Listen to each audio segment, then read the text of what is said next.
Assalamualaikum warahmatullahi wabarakatuh.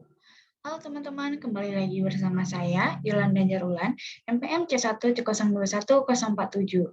Nah, di sini masih terkait dengan materi pengantar akuntansi, saya akan membahas tentang adjusting the account. Nah, adjusting the account ini ada namanya jurnal penyesuaian. Apakah teman-teman tahu apa itu jurnal penyesuaian? Ya, jurnal penyesuaian adalah jurnal yang dibuat untuk menyesuaikan akun-akun yang belum menunjukkan nilai sebenarnya pada saldo setelah dibuatnya neraca saldo. Nah, di dalam jurnal penyesuaian ada namanya pengaruh asumsi. Yang pertama ada namanya asumsi periodicity.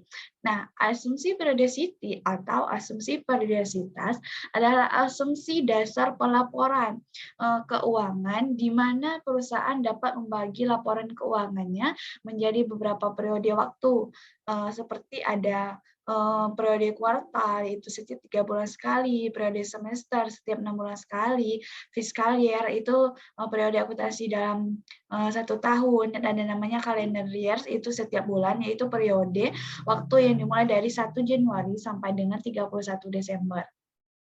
Kemudian ada namanya asumsi akrual basis atau asumsi akrual yang kita biasa kenal itu namanya kan asumsi akrual basis, di mana dasar pencatatan yaitu transaksinya baru akan dicatat ketika sudah terjadi transaksi tanpa mempertimbangkan apakah ada uang diterima ataupun tidak.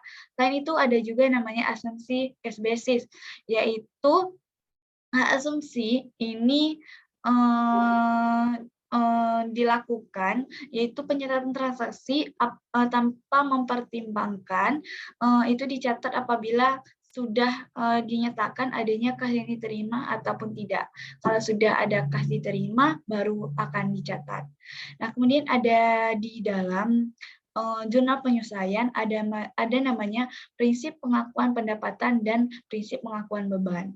Nah, kemarin sudah dijelaskan kalau prinsip pengakuan pendapatan itu pendapatan baru diakui ketika jasa sudah diberikan tanpa mempertimbangkan apakah ada kas yang diterima ataupun tidak. Dan kalau prinsip pengakuan beban, yaitu beban diakui apabila sudah dirasakan manfaatnya atau sudah diberikan manfaatnya tanpa mempertimbangkan apakah ada uang yang diterima ataupun ada uang yang dibayarkan ataupun tidak. Nah, selain itu, ada tujuan dibuatnya jurnal penyesuaian. Yang pertama, ada 2 tujuan. Yang pertama itu untuk memastikan apakah prinsip pengakuan pendapatan dan prinsip pengakuan beban tadi sudah diakui ataupun belum. Ya, kemudian yang kedua, agar saldo dari akun-akun yang disajikan dalam laporan keuangan itu menunjukkan nilai yang sebenarnya. Kemudian ada 2 jenis akun yang disesuaikan. Yang pertama, ada akun deferral atau akun yang ditangguhkan. Nah, di dalam hal ini yang ditangguhkan itu pengakuannya sebagai beban atau pendapatan, dan akun diakui sebagai pendapatan atau sebagai beban pada jurnal penyesuaian jika sudah memenuhi prinsip pengakuan pendapatan dan pengakuan beban ini. Di dalam akun deferral terbagi lagi jenisnya. Yang pertama itu ada namanya prepaid expense, yaitu beban dibayar di muka. Kalau jurnal penyelesaiannya itu rent expense di debit dan prepaid rent di bagian kredit. Kemudian yang kedua ada owner net revenue atau pendapatan diterima di muka. Nah, jurnalnya yaitu owner net service revenue di debit dan service revenue di bagian kredit. Dan yang ketiga ada namanya supplies. Supplies itu perlengkapan. Nah, jurnalnya yaitu supply SP di debit dan supplies di kredit. Kemudian ada asuransi. Asuransi ini jurnalnya insurance expense di debit dan prepaid insurance di kredit. Ingat ya teman-teman, nilai yang diposting pada saat menyesuaikan yaitu nilai yang terpakai, bukan nilai yang tersisa. Nah, selain itu ada namanya peralatan. Nah, peralatan ini jurnalnya depreciation expense di debit dan accumulate depreciation of equipment di kredit.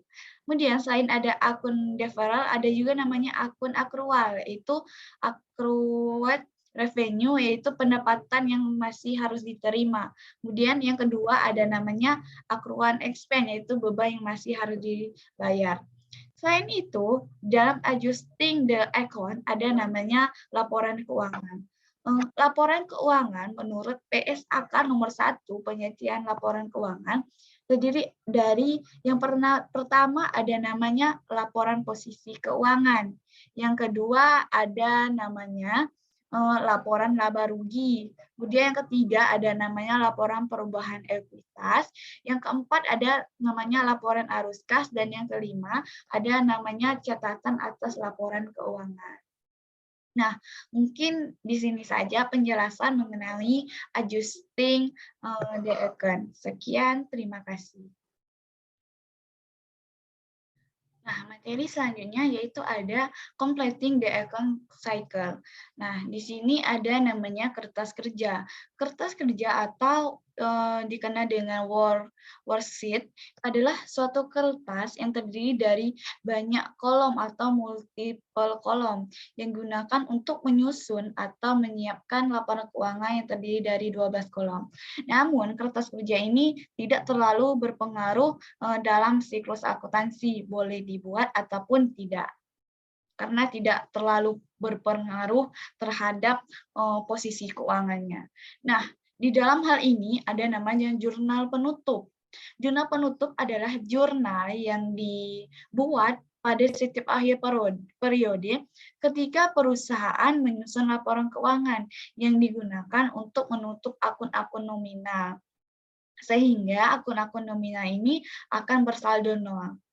Di dalam hal ini ada dua jenis akun. Yang pertama ada akun nominal yang disebutkan tadi atau biasa kita sebut dengan akun temporer, adalah akun-akun yang terdapat pada laporan laba rugi, yaitu pada akun pendapatan dan akun-akun beban, serta dividen yang akan ditutup pada setiap akhir periode sehingga akan bersaldo nol, agar pada periode berikutnya tidak mengganggu lagi pada laporan keuangannya, agar laporan keuangannya tidak amburadul atau tidak membingungkan. Kemudian yang kedua ada namanya akun real atau akun permanen. Nah, adalah akun-akun pada laporan posisi keuangan itu pada akun utama, yaitu ada aset, liabilitas, dan ekuitas yang tidak akan ditutup pada setiap akhir periode, sehingga saldo akun-akun ini di akhir periode ini akan menjadi saldo awal di periode berikutnya. Kemudian ada macam-macam jurnal penutup. Apakah teman-teman tahu apa saja macam-macam akun yang akan ditutup? Nah, di sini yang pertama ada namanya jurnal untuk menutup akun pendapatan, yaitu service revenue di debit dan income summary atau ikhtisar laba rugi di kredit. Kemudian ada jurnal untuk menutup akun-akun beban, yaitu income summary di debit dan semua akun-akun beban yang ada itu di kredit. Kemudian jurnal untuk menutup akun income summary. Nah, di sini income summary-nya di bagian debit dan retail earning-nya di kredit. Nah, jika saldo pendapatan lebih kecil dibandingkan saldo total dari beban, maka retail earning-nya di debit dan income summary-nya di kredit. Kemudian untuk menutup jurnal untuk menutup akun dividen, yaitu retail earning-nya di debit dan dividennya di kredit. Nah, selain ada jurnal penutup, ada namanya jurnal koreksi. Jurnal koreksi adalah jurnal yang dibuat ketika terjadi kesalahan pencatatan dan kesalahan tersebut disadari oleh akuntan tersebut yang dibuat agar laporan keuangan menjadi benar-benar kembali agar tidak terjadi kesalahan. Nah, ada 3 hal yang dibuat atau ada 3 kunci kita membuat jurnal koreksi. Yang pertama yaitu jika ada akun yang seharusnya tidak terlibat tetapi dilibatkan, jurnalnya salah, maka akun tersebut harus dinolkan atau harus dihapus. Kemudian, jika ada akun yang kemudian jika ada akun yang terpengaruh tapi dicatat pada posisi yang salah, maka koreksinya akun tersebut harus dicatat pada posisi yang benar serta nilainya juga harus benar. Kemudian, jika ada akun yang dicatat, posisinya sudah benar namun nilainya salah, maka akun tersebut harus dicatat pada posisi yang benar, sampai nilainya, benar. Dengan cara menghitung selisih, antara nilai yang salah dengan nilai yang benar. Kemudian selain ada jurnal koreksi juga ada namanya jurnal pembalik, yaitu dibuat untuk memastikan konstitusi terhadap pencatatan entitas. Nah, mungkin hanya ini saja materi tentang completing the account cycle.